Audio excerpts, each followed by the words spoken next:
Hello everyone, आप सभी का स्वागत है दोस्तों सीपीओ के एग्जाम में ये क्वेश्चन पूछा गया है और काफ़ी अच्छा क्वेश्चन है।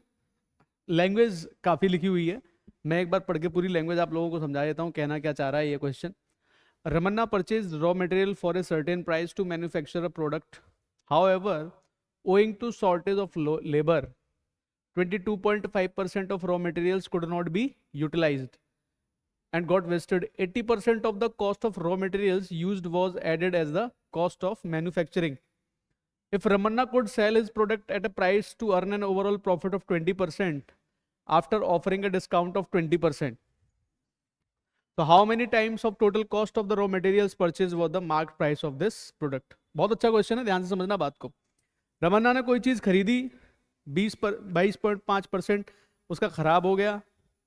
अब जो बची उसके पास उसका 80% उसने मैन्युफैक्चरिंग में लगाया, उसके बाद वो मार्कअप लगा रहा है और प्रॉफिट कमा रहा है 20% का फाइनली। तो पहले तो ये देखो उसको कितने रुपए की वो चीज पड़ेगी। तो भाई 100 रुपए की मान लो कोई चीज है, 100 में से 22.5% खराब हो जाए अगर, तो उसके पास कितना रह जाएगा? 77.5, इतनी रह जाएगी उसके पास। अब इसका 80% अगर मैं निकाल दूं, इसका 80% क्या है? 80% of cost of raw materials used was added as the cost of manufacturing. Manufacturing की कॉस्ट है, तो इसका 80% निकाल देते हैं। 77.5 का 80% निकालो, 4/5 कर लेते हैं। 5 जीरो बढ़ा दो, 25 से 2 बार, 25 से 31 बार, और 2 से काट दो 2 बार, यानी कि 62 रुपये। यानी कि 62 रुपये और लगा दिए। तो टोटल जो कॉस्ट हमें पड़ गई इसकी प्रोडक्ट की कितनी पड़ गई? 100 रुपये तो हमारी प्रोडक्ट पड़ी रही थी कॉस्ट, और 62 रुपये और लगा दो, तो फाइनली मुझे कितने रुपए का पड़ गया ये प्रोडक्ट? 162 रुपये का पड़ गया। ठीक है, अब 162 रुपये की चीज पर कुछ मार्कअप लगाऊंगा, ठीक है, उस पर कुछ डिस्काउंट दूंगा, तो मार्कअप पे कितने का डिस्काउंट दे रहे हो आप? ठीक है, डिस्काउंट दे दिया। एक काम ना कर लिया जाए यहां से, मार्क प्राइस पर जो डिस्काउंट देंगे वो कॉस्ट प्राइस पर जो प्रॉफिट लेंगे उसके बराबर आता है। ठीक है, मार्क प्राइस पे कितना डिस्काउंट ले रहे हो भाई? 20% का, यानी कि मार्क प्राइस तो रह जाएगा अपने आप का 80%, और कॉस्ट प्राइस हो जाएगा अपने आप का 120%, क्योंकि 20% का हमको हो रहा है फायदा। ठीक है, तो जरा देख लेते हैं फाइनली कितना बढ़ा के रखा होगा मार्क प्राइस। तो कॉस्ट प्राइस हमारा कितना है? कॉस्ट प्राइस हमने कितना निकाला है अभी? 162।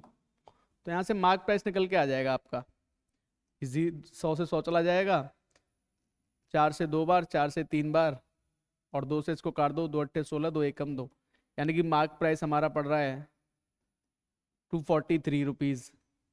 तो भैया हमारा कॉस्ट प्राइस था 100 रुपये, एग्जैक्ट तो हमारा 100 रुपये था ना, तो 243 जो है 100 का कितने टाइम्स हो जाएगा भाई? 2.43 टाइम्स आ रहा है क्या? यही तुम्हारा आंसर है।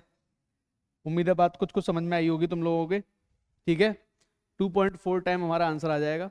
मार्क प्राइस पर जो डिस्काउंट दोगे कॉस्ट प्राइस पर उसका फायदा ले लिया जाता है, तो यही उन्होंने बताने की कोशिश की है। ठीक है, तो उम्मीद है बात समझ में आ गई होगी।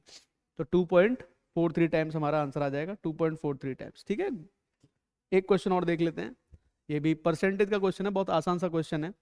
57% ऑफ रनीता वीकली इनकम जो है, 57% जो रनीता की वीकली इनकम है, यानी कि रनीता की इनकम का 57%, that is equal to 76% of Bhaskar's weekly income. तो बहुत आसानी के साथ यहां से दोनों का रेशो निकल के आ जाएगा, यानी कि रनीता की जो इनकम आएगी और जो भास्कर की इनकम का रेशो आएगा, that will be equal to 76/57, यानी कि 4/3 आ जाएगा क्या? ठीक है, अब कह रहे हैं कि रनीता की इनकम में तो 400 जोड़ दिया जाता है, जबकि भास्कर में कोई चेंज नहीं किया जाता, तो ये रेशो कितना हो जाता है? 6:5 हो जाता है। तो देखो रनीता और भास्कर, रनीता की इनकम और भास्कर की इनकम की बात अगर कर ली जाए तो 4 और 3 के रेशो में है। भास्कर की इनकम से कोई छेड़छाड़ नहीं है, लेकिन रनीता की इनकम में कितना ऐड कर रहे हो? 400 रुपये। तो ये रेशो कितना बन जाता है? 6:5।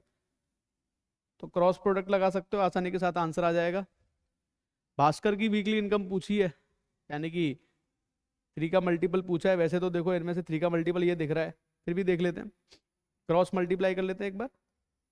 20 और 18, यानी कि इनका डिफरेंस आ जाएगा 2, और 5 से मल्टीप्लाई करेंगे तो 2000 के बराबर आ रहा है। 2 की वैल्यू 2000 आ रही है, 1 की वैल्यू कितनी आ जाएगी 1000, भास्कर की वैल्यू 3 है तो 3 की वैल्यू कितनी आ जाएगी 3000 रुपये। तो भास्कर की इनकम हमारी कितनी हो जाएगी 3000 रुपये भास्कर की इनकम हो जाएगी। उम्मीद है बात समझ में आ गई होगी। क्रॉस प्रोडक्ट नहीं लगाना चाहते तो एक काम कर लो, भास्कर की इनकम को 4x मानो, सॉरी इसकी रनीता की, और भास्कर की इनकम को 3x मानो। रनीता की इनकम में 400 ऐड कर दिया, और ये रेशो कितना कर दिया आपने 6:5। इसको इस तरीके से भी सॉल्व कर सकते हो बहुत आसानी के साथ में। और भी एक तरीका है कि भाई भास्कर की इनकम में थोड़ी आपने कुछ एडिशन किया है, तो भास्कर की इनकम को बराबर भी कर सकते हो यहाँ से तुम लोग। यहाँ 3 है, यहाँ 5 है, ऊपर 5 से मल्टीप्लाई कर लेना, यहाँ 3 से मल्टीप्लाई कर लेना, तो इनका जो डिफरेंस आएगा उसके हिसाब से कैलकुलेशन कर लेना। तो 2-3 तरीके हैं, आराम से तुम कर सकते हो। बाकी क्रॉस प्रोडक्ट से तुरंत की तुरंत 2 की वैल्यू 2000 है, 1 की वैल्यू 1000 आ गई, 3 की वैल्यू 3000 आ गई। ठीक है, थैंक यू।